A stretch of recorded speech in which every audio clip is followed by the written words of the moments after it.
Good afternoon. So I hope to give tips and stuff or information that helps people be more efficient or productive in this lawn service type thing. So one thing that I have had the most benefit from is the prevention of blade strikes. Now 90% are things that you see, but you feel like you couldn't make a change quickly enough, and that's where this comes in. The ones you never seen and you still hit something, there's really nothing I can say or do about that. But your fight or flight reflex goes to your legs first. So what I do on my machines is I take away a where else. There's nowhere else really to put your feet. That means that my feet, while I'm riding the machine, are on these lifting bars.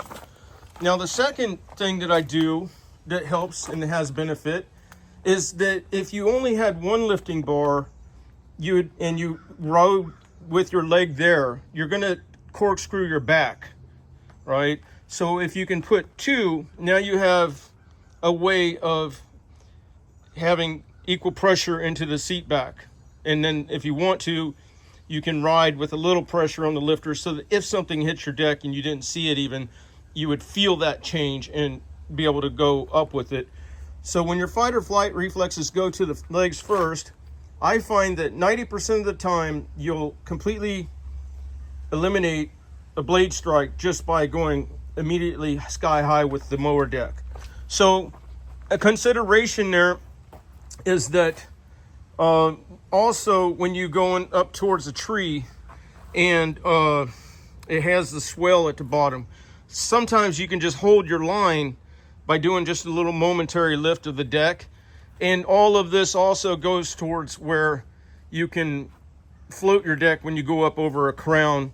That way you can break up your pass route structure and keep your lawn and so it's not down regulated where your traction or where your tire rides. If you're going to do this, it's quite simple. On newer machines, they have kits for it. I don't know if I care for them. They generally have the bar that goes all the way across. On the newer Hustler Super Z hyperdrives, there's a place where it looks like it's almost made to bolt a second one on. It could be easily configured if a guy had time. Because there's a square hole, I think, and then there was a round hole. So you could actually build one where it fitted into the square hole as the index and then the round hole as the capture, right? On these though, on the older Hustlers, what I do is I go to an older machine and I'll take and chop off that same piece on the other machine. Usually I'm running a grinder with the cutoff blade in it. Now that there is kind of dangerous. They call it the wheel of death, so please do be careful. I'm just giving information. Of all the grinders, I can't seem to find one. Oh, here we go. I usually keep these set up to where one stays with the cutting wheel, one stays with the grinding wheel. So here's another example. Now on this one here, I wish I could redo it because I grabbed that lifting arm off of a machine that had a sweep back. It wasn't straight up symmetrically.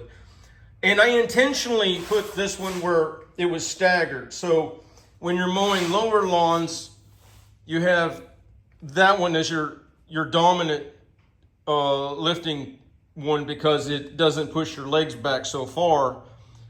And then you have for higher lawns, then the other one would become dominant. But because if you have variation in your lawn cut height. So, and then in this one, I also kind of had an angle there I didn't see. But what I do is I go to an old machine and I'll cut a V with the grinder to get it off of there. And then when I go to the machine I'm trying to install it onto, and you should never modify your machine, it's just for entertainment.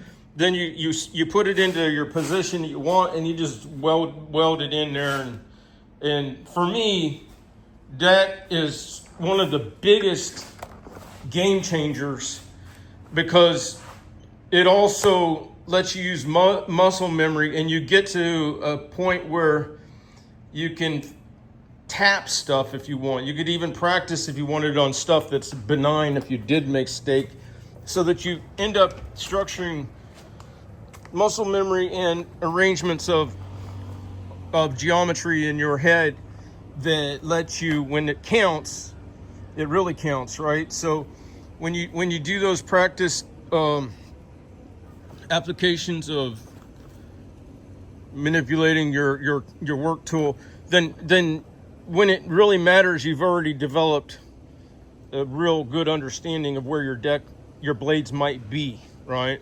So anyway, if this is good information for you, I hope it is, then please do, if you don't mind, like and subscribe. I'm trying to get my channel going so that I can do some environmental stuff. And until I do, and I also have some safety stuff that's coming that I hope to evolve, that it goes across the boundary of just for lawn service. Everybody that's in the traffic work envelope will benefit from what I'm trying to develop, but it's kind of above my pay grade as far as the amount of time I have to do it. And then, of course, well, we'll discuss that later. Y'all have a good day.